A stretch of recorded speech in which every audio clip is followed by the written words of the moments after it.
I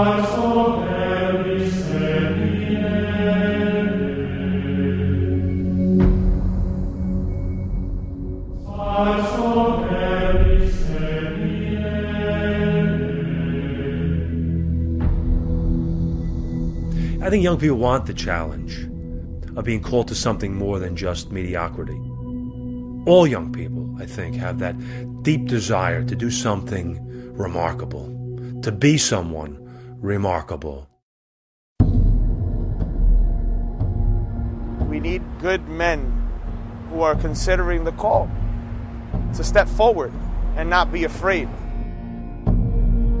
Men willing to give of themselves, men willing to follow the call, to try to say, what is this? Something, this sense of being led, being drawn into service. There are guys that are probably being called not hearing it. Well, if we are priests of the alter Christus, the other Christ, who else but ourselves should be going out and, like our Lord, saying, follow me? And that one phrase has reverberated down through the centuries.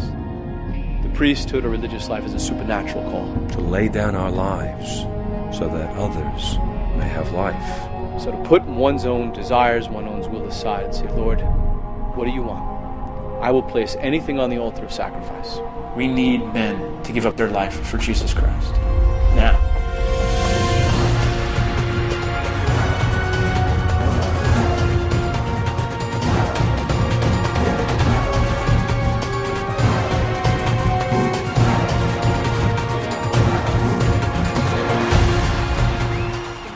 Priests that are out there, the louder the message will be.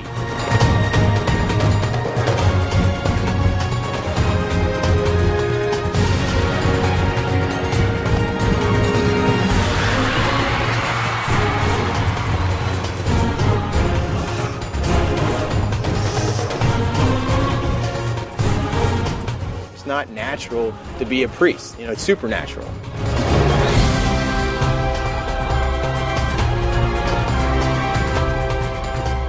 So we've got to go out and fish for the people. We've got to take up Jesus on his word. I'll make you fishers of men.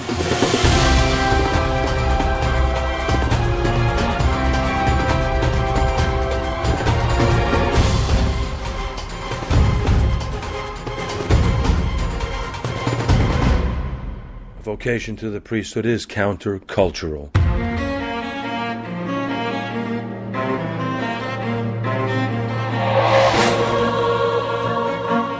Our present culture is a noisy culture. We're loaded with TV, music, we're loaded with sound, we never get rest. We've got the computer, and it's distractions. Young people are entering into a society and into a culture not centered on God and on godly values. The battles that the young people have to face in our society, drugs, immorality, the violence. I think people are searching after God, but they're looking in the wrong places. The greatest crisis right now in the world is the absence of God in our life. The world thinks of, someone living celibate. It mocks it, laughs at it, because their goal is do whatever you want, be free. Many young people today are fighting battles which myself and older generations never had to fight. If we have proper evangelization, then we have vocations. Where the church is important, the kids pick it up, like they pick up the language. Who's going to give the sacraments for the next generation? A culture and a culture affecting families lives further and further away from the Lord as the center of their life. It becomes harder and harder to hear that invitation and call from the Lord. If you look at nature and the way things grow, they grow in silence. If you look at the trees and the flowers, if you look even at human beings, we grow in silence, and a vocation is very similar. A relationship with God is very similar, and it grows in silence, in an environment where one's inner ears are open to hear God who only speaks in silence.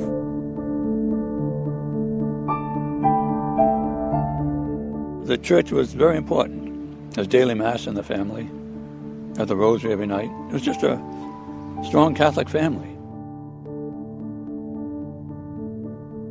I guess from the time I was very young, I wanted to be a priest. Never thought of anything else. I was a professional baseball player for 8 years out of high school, which was a lot of fun for a kid from 18 to 26. And then I was a professional actor for the next 15 years. Not that I had great fame in either one, but I think I had a taste of enough of it to know how dangerous it can be.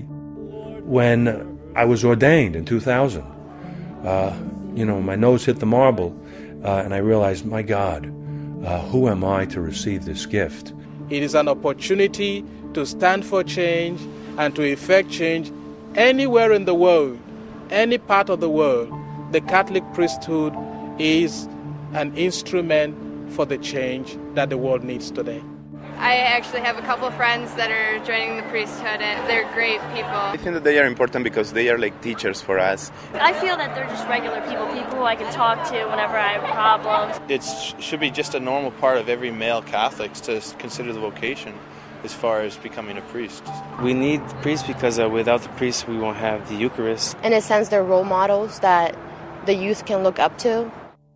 The world needs heroes. John Paul II remains, in death as he did in life, the model priest, the mentor, the example, the one to answer as he answered the call of Christ, "Come, follow me." And when you do it, do not be afraid.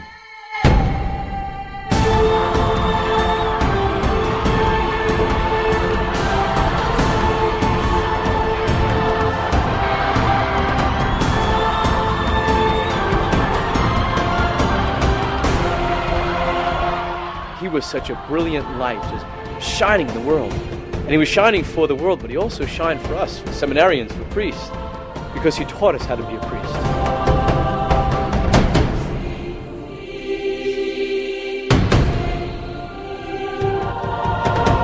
An actor, he was an athlete, he was good with people, he had a sense of humor, but with all these gifts, he gave it completely to God.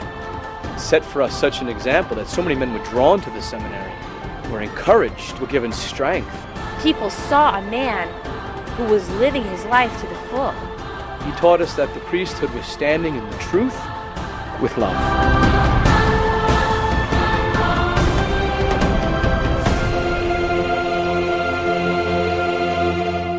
He was the face of the Catholic priesthood in our world, and what a beautiful face he really was. I often think of John Paul II as a child. When his mother died, he went to a shrine and he said to the Blessed Mother, "You must be my mother now." And he carried that into his priesthood. And so every priest needs to re-echo his words of Totus Tuus Maria. Because as Christ gave himself, his priesthood and his victimhood to the Blessed Mother, so every priest needs to give his priesthood and his victimhood to the Blessed Mother.